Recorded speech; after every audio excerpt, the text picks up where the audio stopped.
सरकटा।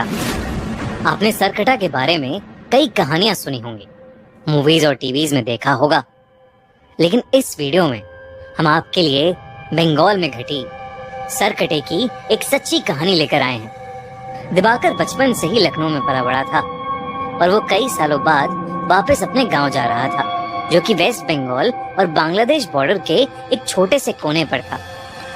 इससे पहले वो अपने गांव सिर्फ बचपन में गया था, लेकिन अपने पेरेंट्स के मरने के बाद अब उसके परिवार में सिर्फ उसकी नानी थी, जिन्हें वो अपने साथ लखनऊ ले जाने के लिए गांव आया था।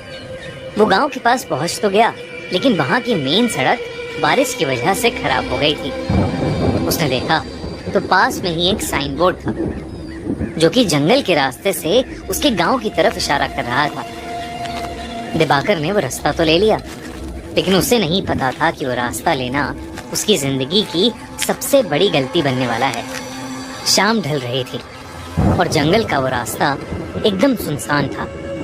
पूरे रास्ते में बस उसके अलावा और कोई नहीं था। कुछ दूर जाते ही दिवाकर को अजीब सा भारीपन लगने लगा और उसे ऐसा महसूस हुआ कि कोई 10 फीट का आदमी एक झाड़ी के पीछे खड़ा उसकी तरफ देख रहा है।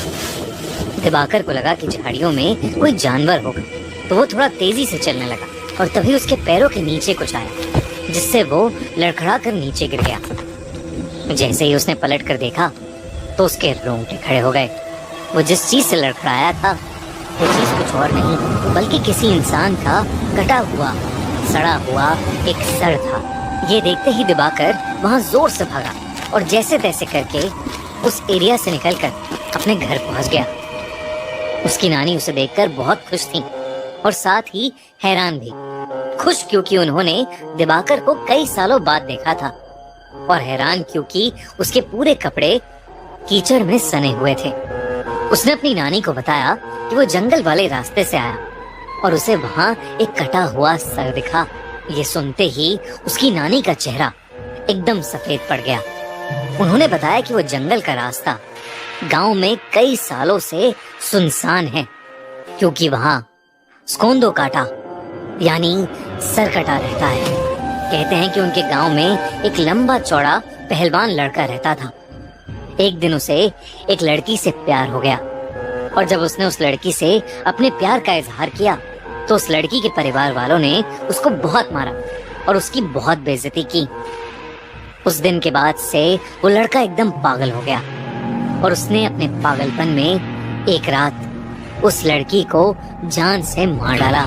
उस लड़की के परिवार वालों ने उसे ये करते हुए देख लिया और उस लड़के को जंगल में ले जाकर उसका सर काट दिया।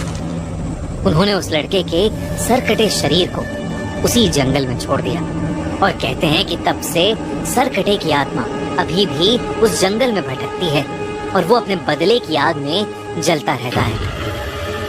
कहते हैं कि अगर वो किसी को एक बार दिख जाए तो वो उसे भी मारकर सरकटा बना देता है। दिवाकर ये कहानी सुनकर चौंक गया था, लेकिन उसे इस कहानी पर विश्वास नहीं था।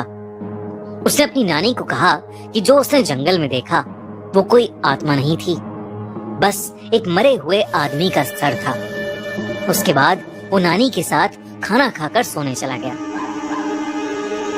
जैसे ही आधी रात हुई, दिवाकर को सोते हुए ऐसा लगा कि जैसे कोई धीमी सी आवाज में उसे पुकार रहा है। उसने उठकर देखा तो उसके कमरे में कोई नहीं था।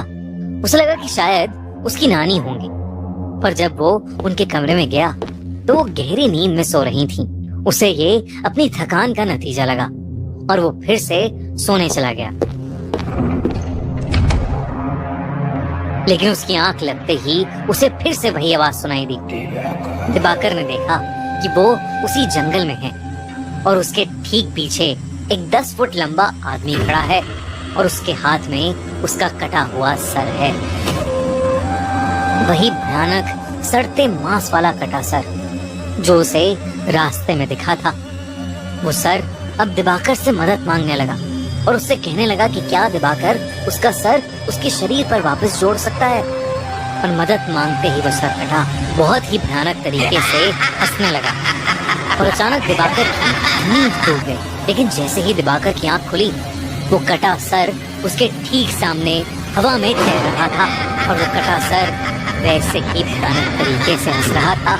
दिवाकर के होश उड़ चुके थे, लेकिन वो अपने बिस्तर से हिल ही नहीं पा रहा था। वो डर के मारे जोर से चीखा, और तभी उसकी नानी उसके कमरे में आई और उन्होंने कमरे की लाइट्स ऑन कर दी। लाइट्स ऑन करते ही वो कटा सर वहां से गायब हो गया।